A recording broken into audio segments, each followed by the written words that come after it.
औज़ुबिल्लाहिमिनश्शैतानिर्रजीम बिस्मिल्लाहिर्रहमानिर्रहीम। हमारा आज का टॉपिक है पोटेंशियल एनर्जी कि पोटेंशियल एनर्जी क्या है, इसकी इक्वेशन कैसे ड्राइव करते हैं, इसके बारे में कुछ इंफॉर्मेटिव चीज़ें हैं, फिर न्यूमेरिकल प्रॉब्लम है वो हम सॉल्व करेंगे।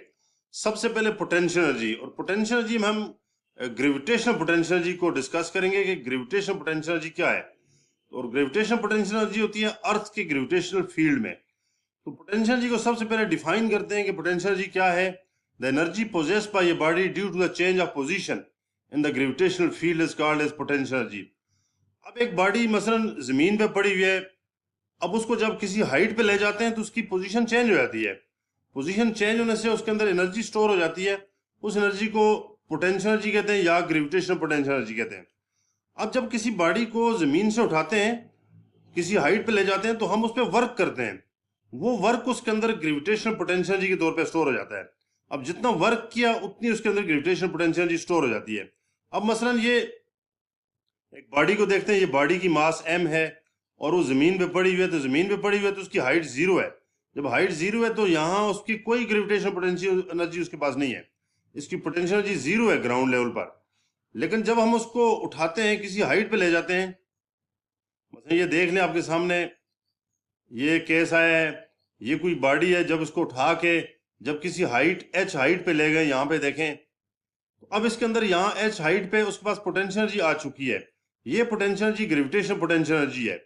अब यहाँ पे देखें, जब बॉडी को उठाते हैं तो हम उसके ऊपर फोर्स लगाते हैं, फोर्स F लगाते हैं, F लगा के यहाँ तक ले जाते हैं। अब जब यहाँ तक ले गए तो उसने डिस्टेंस कितना किया ग्राउंड लेवल से ऊपर, ये d डिस्टेंस कवर किया है जमीन से लेकर इस हाइट तक।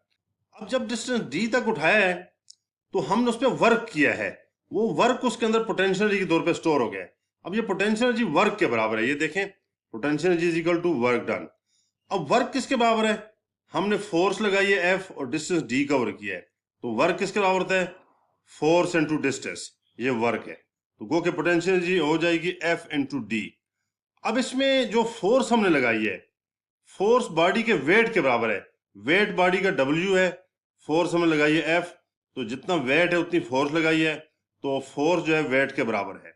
और दूसरा ये डिस्टेंस जो हमने कवर कराया बॉडी को ग्राउंड लेवल से इस जगह तक, जो डिस्टेंस कवर कराया है, ये डिस्टेंस हाइट के बराबर है, so distance is equal to height.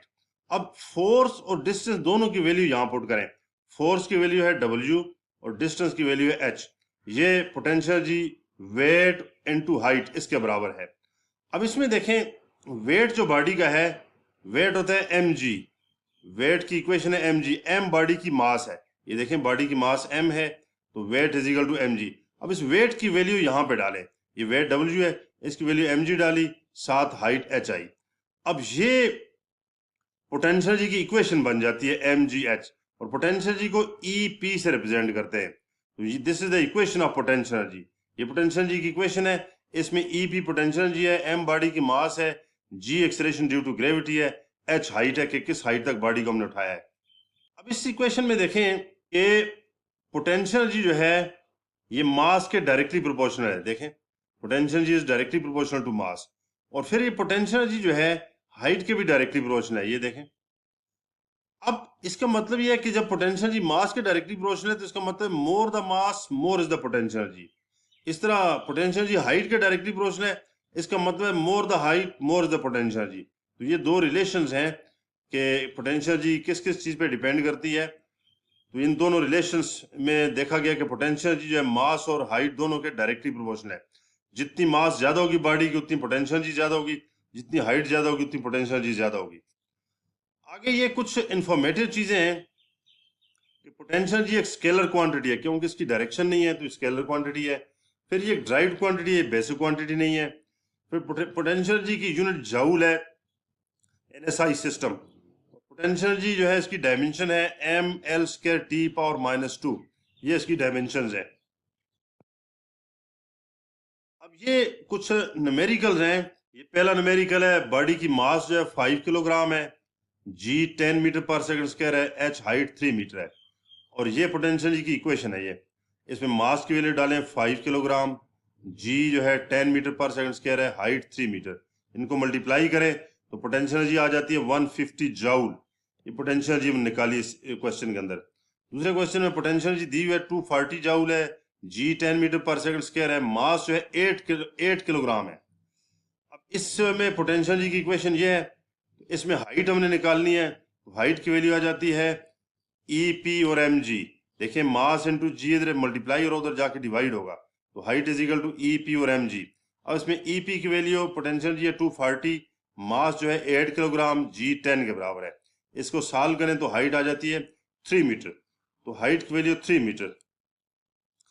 आगे नेक्स्ट क्वेश्चन है, इसमें है पोटेंशियल एनर्जी जो है बॉडी की है 200 जूल।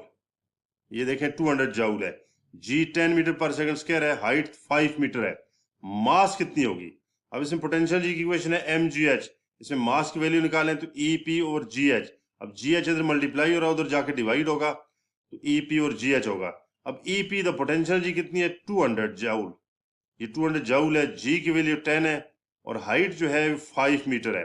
इसको सॉल्व करें तो मास आ जाती है 4 किलोग्राम, उस बॉडी की मास होगी 4 किलोग्राम।